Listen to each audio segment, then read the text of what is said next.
Oh, what's up, Mr. Victor Joyner? Thank you for joining us here on the Right Mindset podcast. I Hey, how you doing? appreciate you. I appreciate you. Uh, thanks for coming out here. I see that you're at a theater right now with a screen behind you. I guess that's your movie, right? That you just released. Oh yeah, that's my weird brother Tomo. Yeah. Nice, nice. Do you have that background on everything? Like when you talk to, like, say, like a family or friend member, like a friend. Oh yeah, it just stays up there. I never take it down. You always got to mark it. Yeah, yeah. I always got my red background, just in case. I'd be like, well, I don't want people to see all the blood everywhere, so it's the Deadpool rule. I move around, so if no matter where I move, or if I walk over here, walk over there, or I'm in the living room or in the car, nobody I knows like where it. I'm at. Background. Yeah. Yeah, no, you got to be smart with your backgrounds. I used to have a background where it was me and my band. Let me show you. So this is me and my band back in the day. Let's see if it pops up. There it is. So this is Oh, funk. this is Shit. Chris. This is Jakey Jake, right? Just That's funny. Reminds me of the dude from Police Academy. Catway Goldberg. John, I can't remember his name, but the guy that screamed all the time. Yeah, that dude was Yeah, yeah, funny. yeah, yeah. He doesn't do that anymore in his comedy routine. He got rid of the scream persona. His vocals, I gotta save his voice, man. Yeah, a little bit.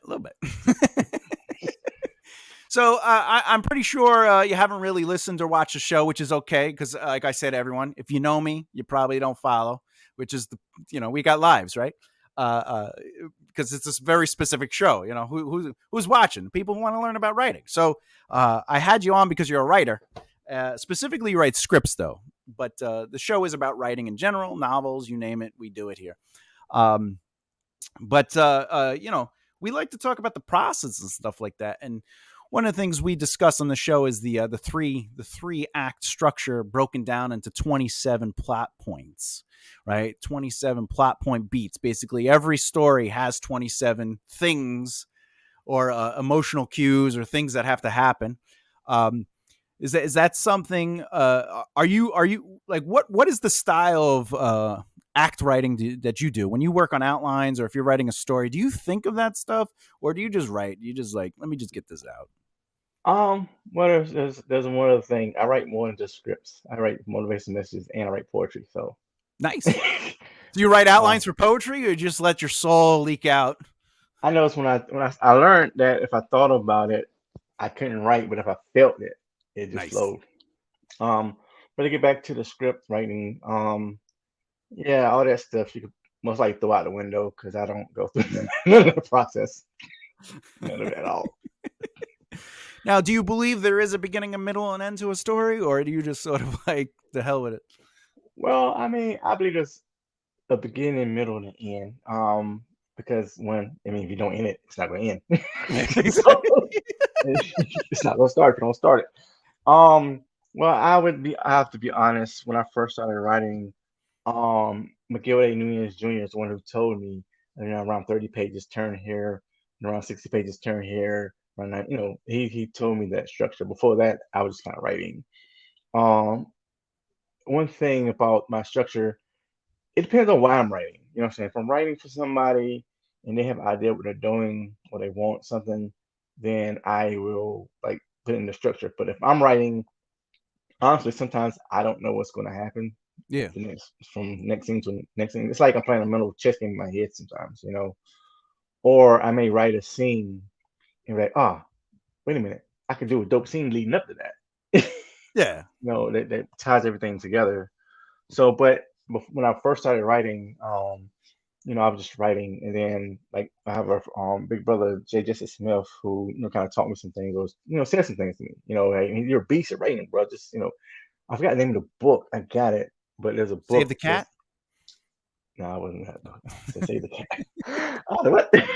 That's a book. But it It's was about the hero's journey. So it talks about the acts and stuff like that.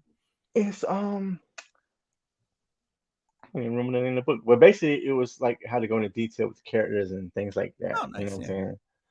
It's a good book. He said everybody should read that book, and everybody he knows, right? He suggests that book too, and I have to get the name of the book. But I read the book. I'm saying this is after I've been writing for like 10 years. Yeah. Yeah. Yeah. But it helped me look at it through a different venture. But for me, um, my writing, I kind of from writing for myself is kind of what's coming from the heart and the mind. I've always been a quiet person, kind of just watching people. So it's based on just things I've seen, things I've come across, things like that. Yeah, of course. And anyone who's listening, Victor was talking about by page 30 this, page 30 that.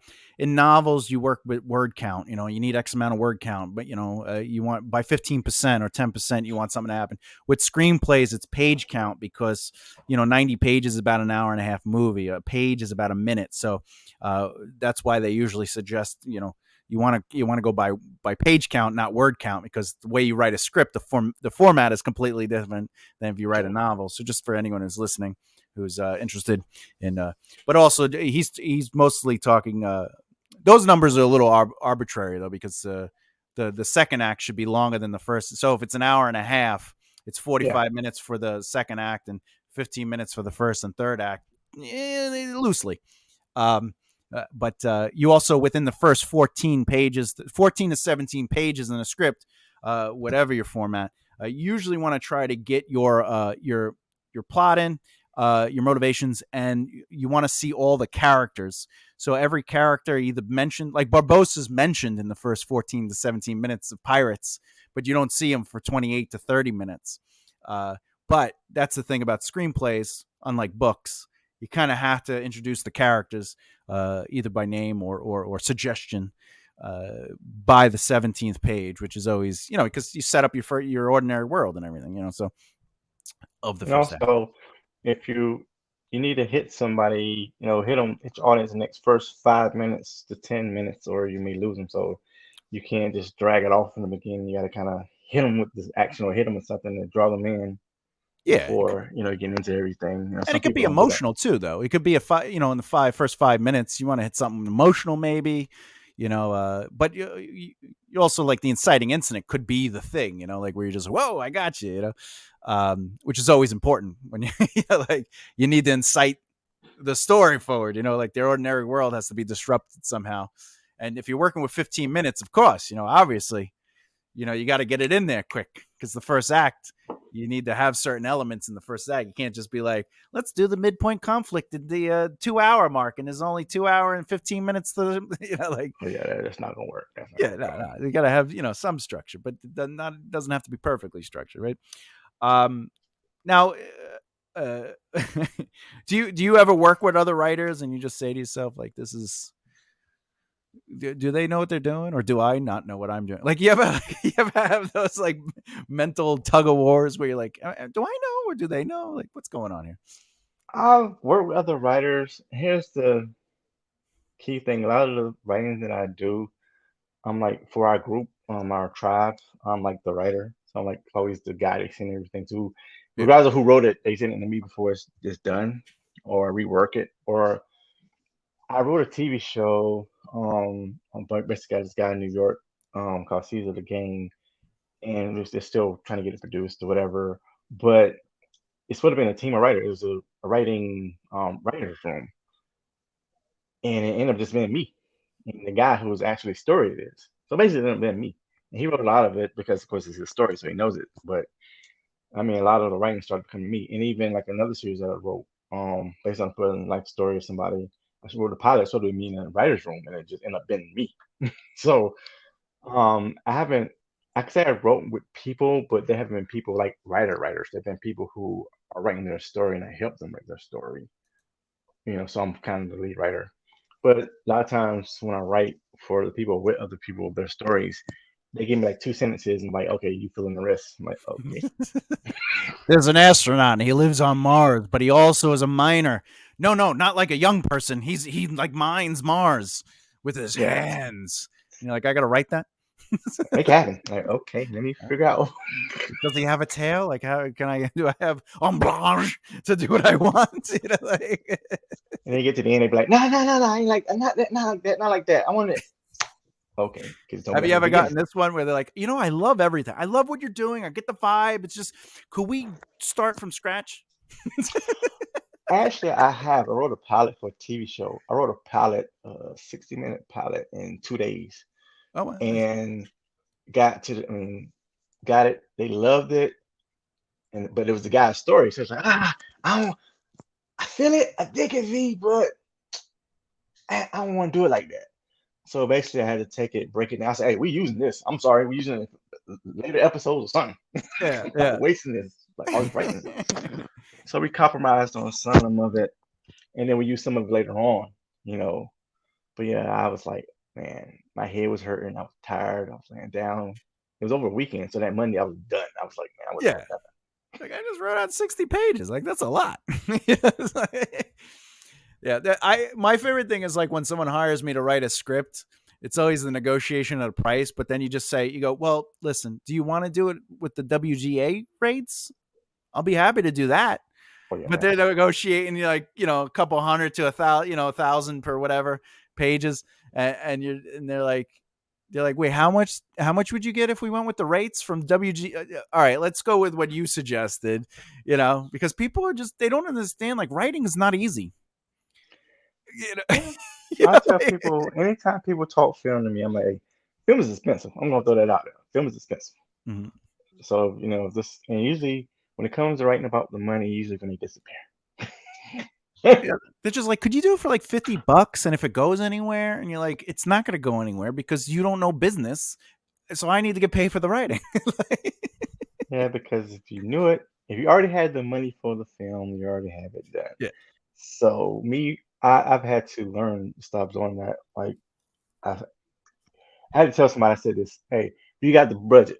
Do you not have the budget? Okay, we're not about Yeah. to have conversations. I'm not about to start writing. I'm not about to get to the end. You'd be like, yeah, yeah. I'm like, no. If it's not going forward, I'm not doing it. Yeah. I need a budget or I can't work. That's just, that's the reality. But also, like I've had projects where I wrote and then they didn't go anywhere because I didn't write them. I wrote them for someone else. And people were Mhm. like, oh, it must have been bad because I go, no, they don't know how to produce. They don't know how to raise the money. Like that, my script has nothing to do with their success when it comes to them not getting the money, them not being able to cast it. They don't know how to budget time. Like there's a writer, as an example, and I talk about it often, the guy who wrote Pretty Woman, which was originally called $3,000, they fired him and they had rewrites and then they hired him back as just like a consultant on it. And then Gary Marshall basically improv the ideas to the actors, and that's how they filmed that movie. So they didn't really use the script, but for like a foundation, and it's like, all right, he knows what he's doing. He's Gary Marshall, Happy Days, Vernon Shirley. But it's some random person on the street that's like, I want to be a filmmaker. I can't write, so I'm going to hire you a writer.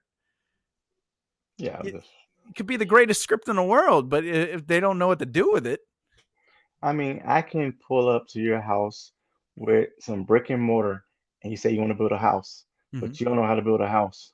You can't blame the bricks or the mortar. That's on you.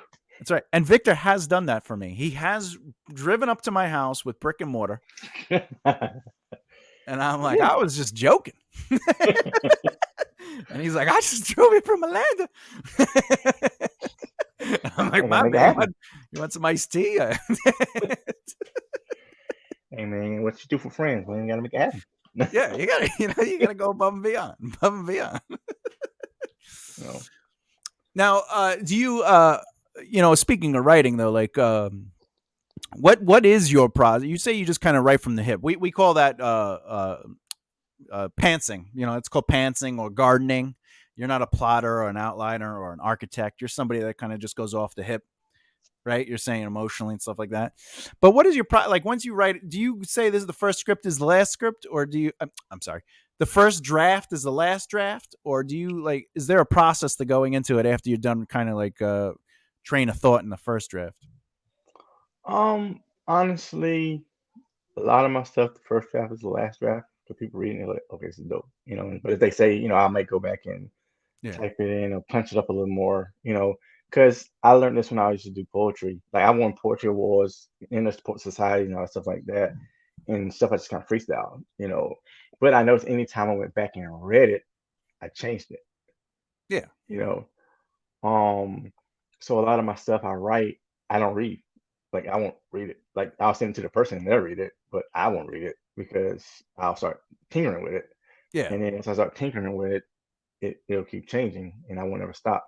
If they come back and say, I need to change this, I need to change that, can we change this? And I'll do it. I'm like a, I'm more like a sniper than like a machine gun person. You know what I'm saying? Hmm. If Hmm. I write something, it's like, okay, you don't like this part? Okay, I'll fix that part. I'm Yeah. not going, one, I probably shouldn't say this, but I don't like reading like that. So, I can write all day, but reading is like, I mean, not that I can't read. I mean, I Yeah. read Yeah. Yeah. books, but Yeah. I read how to read books. I couldn't get past the directions. it's like it's taking too long. I don't have time for this. Yeah. Who's got time to read?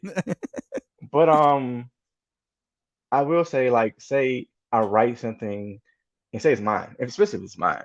Yeah. What I'll do is I'll write it, and then right before I go to shoot it or whatever, I'll read over it again, punch it up, change some things. But Yeah. initially, because the way I write is like my thoughts are my thoughts, so my thoughts aren't going to change because I read it again.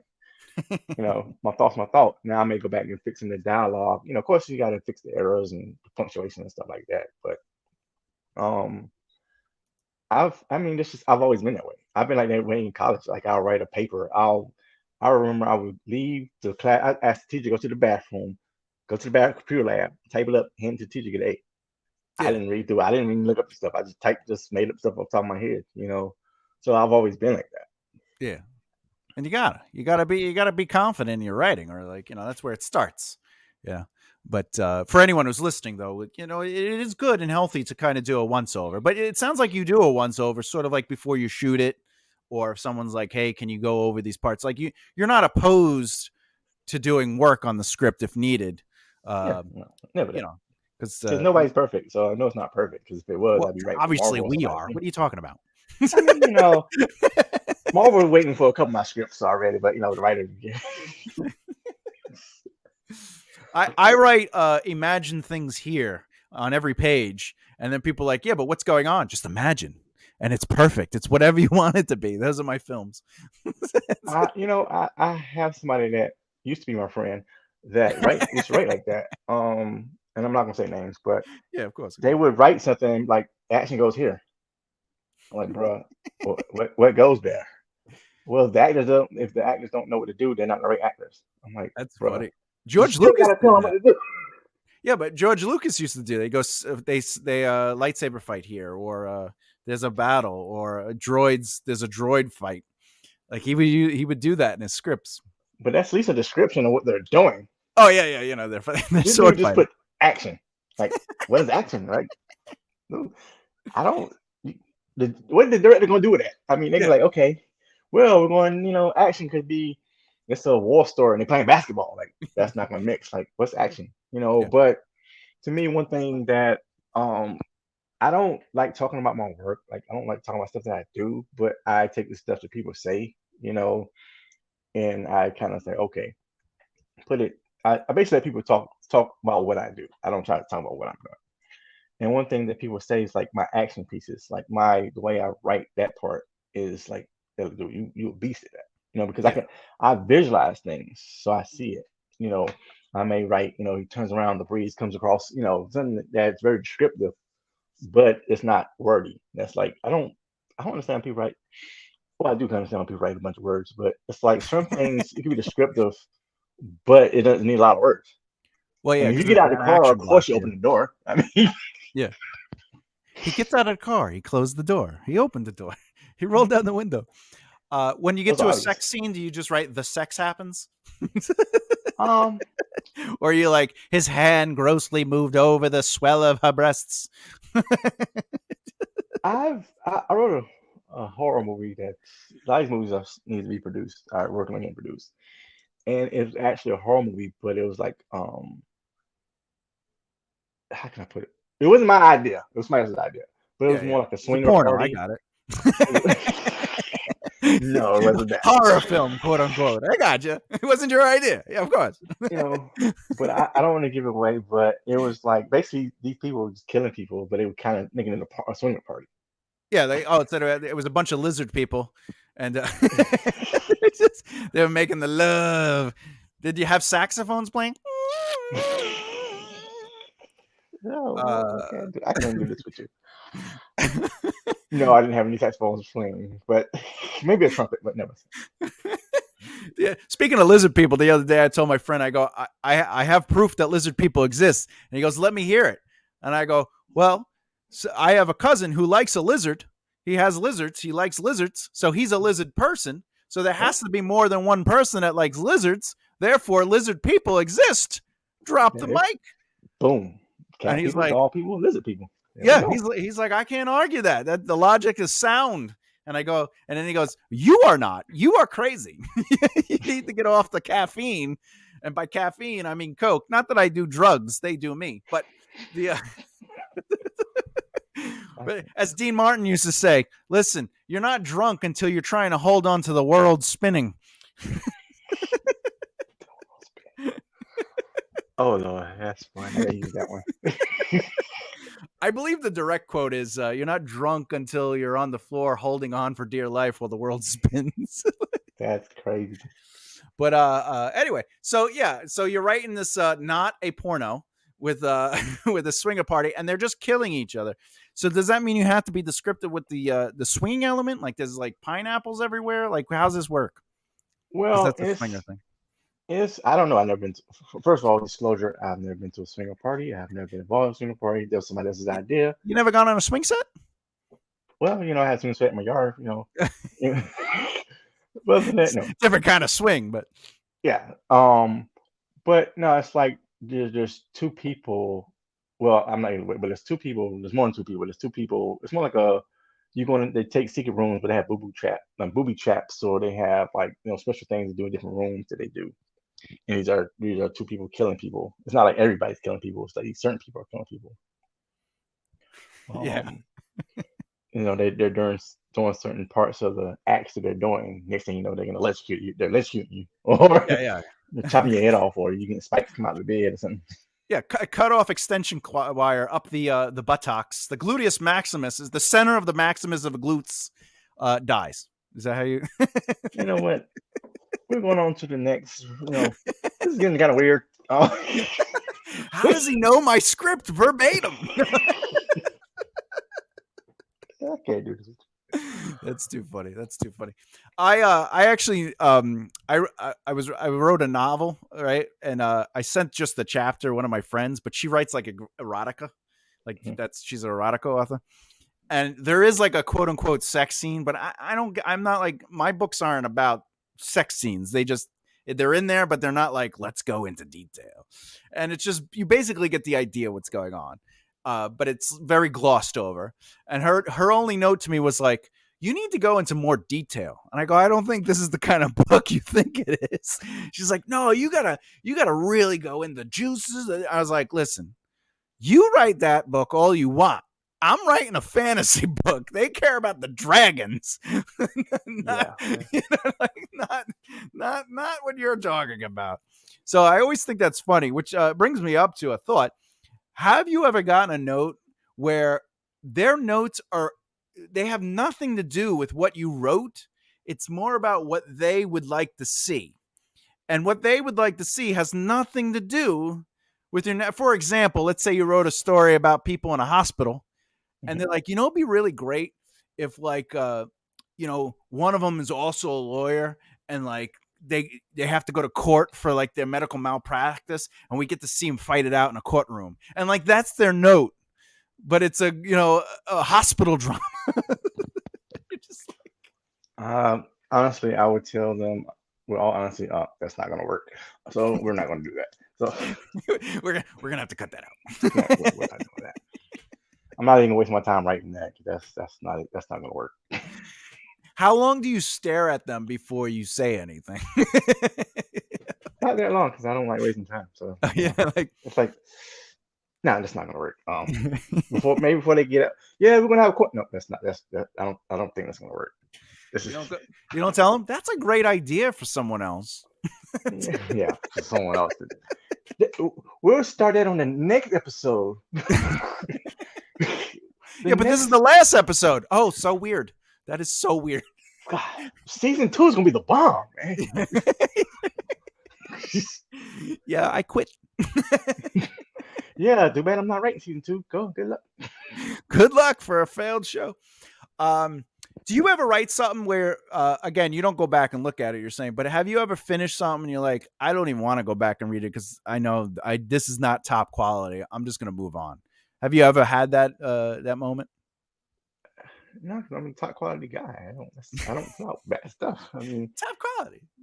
No. Because one of the things that people in the industry that even in the industry, what I'm saying, that I've seen stuff too, like I had to work on my dialogue a little bit because I'm from the South, so I'm like I don't have certain areas I write about. I don't live there, so I don't know Yeah, certain yeah, yeah. things. But they say one thing they've always noticed is my stories are always in detail. They're already good stories. The Mhm. story itself is always good. But the So dialogue might need some there's some might be dialect working. changes. Yeah. Yeah. Um. But do you But really need so dialect in a script? No, I mean dialogue in a script. no, not really. Just tell actors, do you? I did learn it. I also learned that from Gil because I was directing him and something one time. He's like, I was saying cut because he wasn't saying stuff right. I was like, cut. Yeah. He's like, yo, can you let me work? He said, just let me do what I do. Like, okay, you the actor, you've been doing this forever. I'm not gonna bother you. And he did something, and it was golden. You know what I'm saying? It Yeah. wasn't necessarily in the script or the way it was written, but it was golden. So from that day on, I kind of let the actors kind of do what they do. Because and if you go back and look at a lot of the major films, a lot of the major lines that we look at like their classic lines that were not in the script. The actors just said it. Yeah, they're improvs, and whenever I direct, I always the first couple of takes, I like to see what the actors do because they should have did their job. They should have did the work before Mm-hmm. they got the set. They're living with these characters, and they should have sort of like who are they in that character. But if they're not hitting the emotional truth of the scene, I'll give them not my direction is always like an action, like. Uh, and I always tell them in private. I don't like to say it out loud because I don't want to influence the other actors. But I'll be like, you don't trust this person, and everything you're saying is you're defending that position that you don't trust them. So, whatever they say, you don't trust them. You don't believe them. They have to prove to you that they're trustworthy, and now I'm giving them purpose, and that's how I direct people. I don't really like say it like this or move around here or like I don't really care about that. I like blocking is important, but I always try to give them purpose Mm-hmm. or like an action, and the action is you don't trust them, and you maybe you want to trust them, but they have to prove themselves, and wherever that goes, it goes. And then I'll tell the other person, I go, you believe everything you're saying, and you want to do right by this person, but you know that what you're saying is not real, and this is one of your best friends in the world, and but you can't let that facade down. You have because you have this other thing going on, with it with your sister or whatever is in danger, so you can't let it out. So now you have the two people trying to find those emotions, which is always important. That's for me though. Like every director is different. Obviously. Well, you kind of have to find the emotions. To me, it's the person that gets to sit and like they just read the script like 15 minutes ago, and you're like, what? Like I've had somebody that you had to feed them every line. Oh my Like, god. bro, this is not. And I had to scrap it. There went another scene. I had to scrap the whole scene. I just took the scene out the movie like that. The rest of the scene that we in, I took it out the movie. We're just gonna do something else. Like this is not gonna work. It's definitely or the person that knows it, but they're stuttering. Like, bro, why are you stuttering for? Like, why you say? Because actors have certain quirks that they do when they don't know Yeah. something or they're not confident. I'm like, bro, we just spent an hour shooting this one scene that should only took us like 15 minutes to shoot. Why are we still here shooting this? We got other stuff to do. Not making They're the like, jump. yeah, but we're filming the swinging scene. We're gonna move on. That's not that. In full disclosure, that is not my films. My films are All faith-based right. films, so we're getting away from the swing thing. We're getting kind of. Well, do you ever have an actor though that's flubbing their lines because the scene also includes a kiss or a hug or like they're hanging out with a girl and they're like and you're like, come on, just stop it. And they're like, oh, I don't mean to mess it up. Actually, no. I guess I cast beautiful people, so they be like, okay, yeah, sure. Yeah, let's do this. Well, no, that's good though. But like, when you're working on a scene, especially as a director, and you're the writer, if you're the writer director of the project and stuff like that, like in your head, I'm sure you have a sense of how you kind of want the repetition or the movement of the dialogue, the flow of it. You know how you want their you know this um, you know the texture of how they're talking, the rhythm, all that. And if the actors aren't hitting that, do you stop them and try to get them there, or like you're like I kind of know what I want, but you're not hitting it verbally, or do you just let them kind of move through it? Well, sometimes you gotta let them move through it, give them a little direction, let them move through it. I found out that the best way to cast people is, because I wrote it, so I know what I'm thinking. Yeah, And sometimes not necessarily precast people. I got a mind of what I want to do, so I know people that I'm going to cast. That's their natural personality. that's why I'm in all your films, right? No, Yeah, if you were closer to me, you'll be on all my films. I live right down the road. I mean, hey, teleportation. We're working on that. We're Oh, working all right. I can fly there. I have wings. on it. But it's just like we had actor, like someone in my film. Some of the people were in the film weren't actors. The people I knew, Yeah, yeah. but I wanted to use their establishment. So I was like, well, you Oh, should be in the scene. Um, but they were better than some of the actors because they were just being themselves, yeah, yeah. and the actor was struggling. I'm like, why are you struggling? Because we switched the scene because like location, we had to switch the times because the one guy wasn't here. I'm like, okay, well, let's switch the Well, they were time. trying to perform.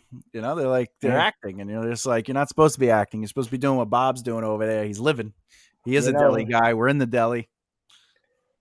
And he's like, "Oh, I studied this on the way over here. I was studying this thing." Okay, but we're doing this thing. It doesn't matter. Just you know the lines, and you should, as Bruce Lee would say, don't look, feel. You got to feel it. You got to be in your soul. You got to be the cup. Yeah, just got to be the cup. You know what I'm saying? Yeah. But we're talking about water. Be a cup of water. Be the water in the cup. You know. Do you ever give direction like this? You go, that's great, but could you do it with talent? Oh no, I never do that. I don't want nobody to do that to me. Like, they may come back. Well, can you direct with talent? Like, Yeah. Maybe you could work on being good at maybe you could just I was now thinking maybe you could stop what you're doing and do what's supposed to happen. I've learned from somebody is what you do is you make them look good in editing. Oh Like yeah, after yeah, a cut certain them thing, out. let's Yeah, cut it. completely. Let's cut it. Yeah, you just turn the volume off and just put a song over it. I thought I was the lead. I'm not even in the film anymore. Yeah, about that. About that part, we had to make some changes. It got, as I say, on the cutting room floor, you know, it got cut. I'm sorry. There was this kid in this one project, just like you were saying, he didn't have his stuff memorized because he thought he was going to be able to hold his phone like this, like just low enough out of and just kind of like, but he had like, beats, like these strong beats. So I was like, you know what? Let's film it with line by line, okay? And so I had someone hold the phone up, whatever, and I had the film on him. All I was doing was getting the audio. Because then what I did was I just filmed somebody else's reactions and I just cut to different reactions while he was, and then I chopped all his lines together. And there's That's only like, I'll cut to him for like one line just to establish the shot. But like, he's like, oh, I thought you were filming me the whole time. I go, it's just, I wanted to get people reacting to your strong talent and your one of the strong. wide shot. Why I'm always in the wide shot? Because we got to see all of you. We can't just just, the screen couldn't hold just your face. Yeah, and it was just like, or the least interesting thing is when you don't have a screen a script supervisor. So like as a director, you have to also pay attention to continuity, and like if an actor's like doing very like handsy stuff, like Ooh, in the whatchamacallit, in the wide, and then you're like, all right, we're gonna do your close-ups, you're gonna do your mids and whatever, and then they're like very still.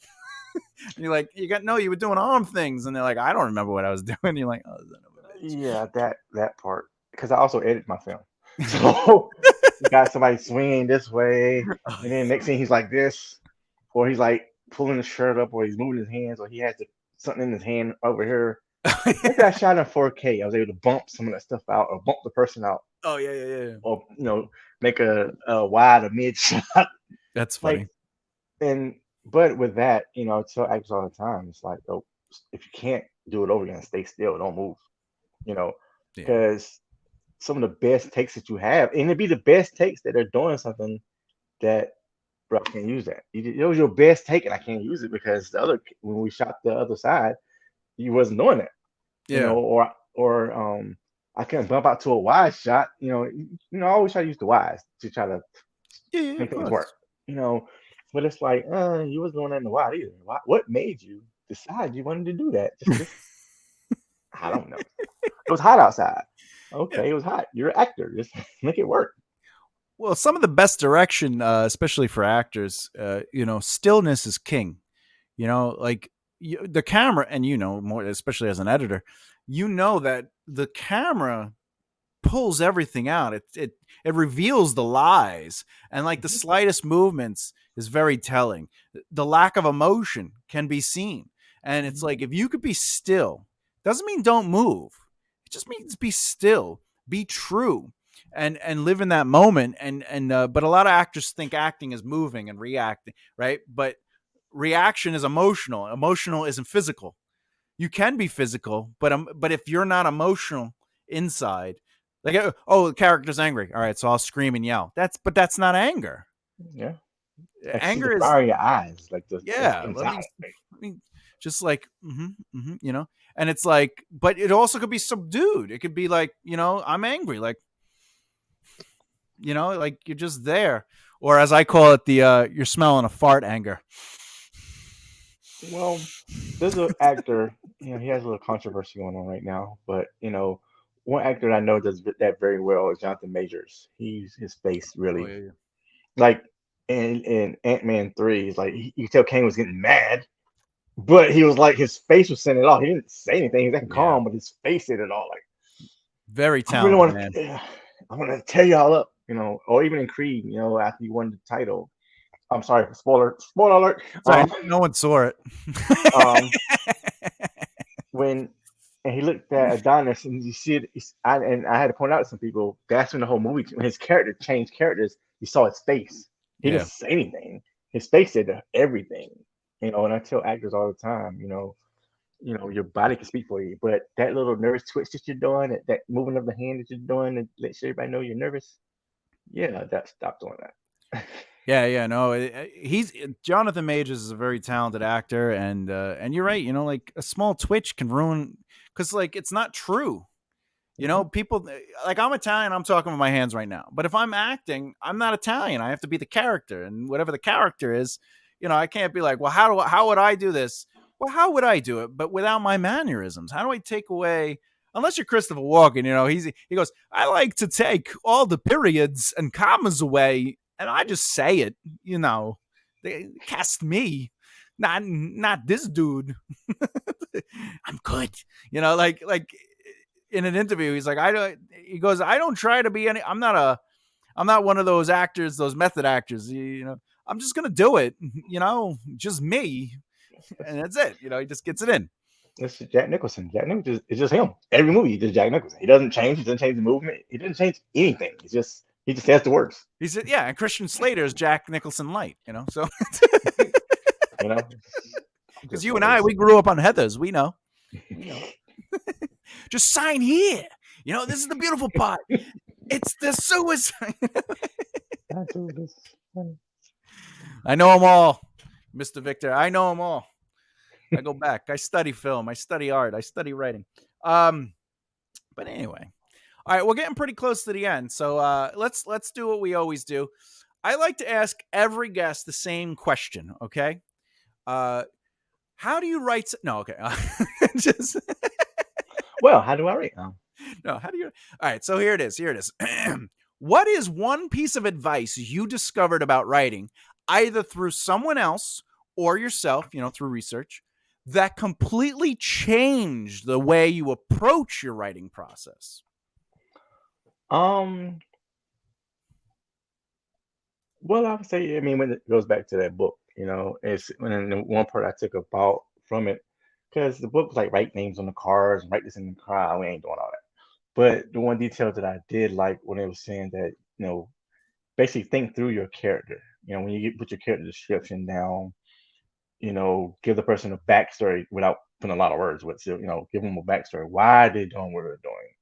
So that made my approach of writing started changing, because used to I just write, and it was a good story and it had a good emotion with it, but some of the characters didn't have as much depth to them. Hmm. Why they're doing what they're doing. So after I read that, I was like, okay, now I go through and say, okay, well, Jimmy, well, the reason why Jimmy is so upset because he got scratched by his cat last night, and he put hand sanitizer on, and it burns his hands. So now he came to the scene. That's what he did off camera. Well, Yeah, now he's coming into the office and wonder why he's all upset because his hands are burning. You know, absolutely. so that's one thing that changed my approach. I started, giving more life to the characters. Yeah, that's a great. But all that is a very strong note to give anybody, especially as a writer, because if you know where your character's coming from before they get in the room, but another important question is what keeps them in the room. Because in reality, like if Victor and I were characters, and Victor said, let's say Victor was a Jets fan, because he doesn't like football, and I was like a Miami Dolphins fan since 72-73 season, the only team to ever go undefeated. And he goes, Jets are better than Miami. And then right? Like, what's keeping me there to argue with him? I could leave. And you could, as a writer, you could fail the scene by not understanding because you don't want him to just be in the room to argue. Mm-hmm. Right? Because why would it matter that I have to prove to Victor that my team's better, or he has to prove to me that his team's better? We could just be like, you know what? We don't care about this, and walk out of the room. So you as a writer have to understand not only where are they coming from, but what keeps them there. And then more importantly, where are they going? And that changes a lot of the motivations. But, it's writing 101. But something, when you talk about character, I like to talk about this a lot, especially for the people listening. It's something I really believe in is every character needs a position. It's not a motivation. You need motivations, but I'm talking about positions, like where they stand. For example, Miami fan, Jets fan, right? Like that would be a position. But to create arcs in a character, that position has to be challenged. And then there's a consequence which creates results. And those results either completely change, slightly change, or don't change the position at all. And then when they move on to the next situation, is that position challenged again? And to see a character grow, you see their reactions, even if they don't change at all. You're seeing their reactions to those positions. So, if any writers are out there listening, how do you punch up a scene? How do you make characters interesting? How do you write through your characters? What do you say to yourself? Are they disclosing exposition to get through the scene? Are they just talking? Or am I challenging the characters within the scene to move the plot along? And that's how you add some value to a scene. That's how you create some tension or conflict. Because remember, every scene has a beginning, a middle, and end. You got to set it up with who's there, why they're there. You got to challenge that scene in general, and then you resolve. But you got to do that to characters too. They need to be challenged on their positions, or they're stagnant characters. They're not. You got to add some movement to them. They have to serve a purpose. If the scene or the character isn't moving the movie or the project forward, why is the character there? Exactly. And that's why I cut out every important character and just have waiters everywhere. Yeah. Serving up water. Yeah. Can I take your order, sir? Why is this movie called Waiters? Oh, you're saying. I want to cast all my friends, so I made a movie called Background, and we don't follow the actual principal actors. We just film the background actors just walking. The world. Oh yeah, we it's like it's almost like what is this movie people play all the time? Fortnite, world building. World follow building. the background. We follow the background and see how the world is built. No, there's no dialogue. We just follow the background. They don't say anything. Yeah, we tell them 1, 2, 3, go. Okay, go. All right, wait. They move their mouth. The pantomime. Yeah. They don't say anything. Peas and carrots. Yeah. Anyway, Mr. Victor, thank you so much for being on The Right Mindset. How do people find you? Where's your website? It's victoriousfilms.com. You can find me on Facebook. Actually, I got 5,000 friends already, but it's Victor Victorious Films. Instagram, Victorious Films LLC. Basically anywhere, Victorious Films LLC. Okay. Yeah, there'll definitely be a link in the description, but for anyone who's listening to the audio while you're driving or hanging out, Victorious is spelled victorious, or is it like a play on your words, or is it It's spelled victorious. spelled victorious and then the word film and then Films. films Yes. with an S? Yes. So victoriousfilms.com. LLC.com. Okay, LLC.com. Limited liability company. Hey, you gotta make businesses to be businesses. Yep. You know? And All no, right. the name of my company is not based on my name. People say that all the time. It's like, no, I didn't even think about my name when I started. Yeah, no, you were just like, we're gonna be victorious and we're gonna make films about victory and like overcoming hardships and situations, right? Whoa. Get out my playbook, man. Get out my playbook. How you? Look, I'm a brand. I know the 20 plus years in the industry. I know how to brand. I know how to look at things. You gotta keep it all going. But anyway, Victor Joyner, thank you so very much for being a guest on my 4th season of The Right Mindsets. This is pretty. Oh, thank you very much. Yeah. I mean, no one. I don't release any of the episode. No. Well, I just film it and listen to them to make it feel like I'm somebody, you know. But no, anyway. All right. Thanks, everybody. I appreciate it. As always, keep developing the right mindset. I'll see you next time. Bye. Love you all.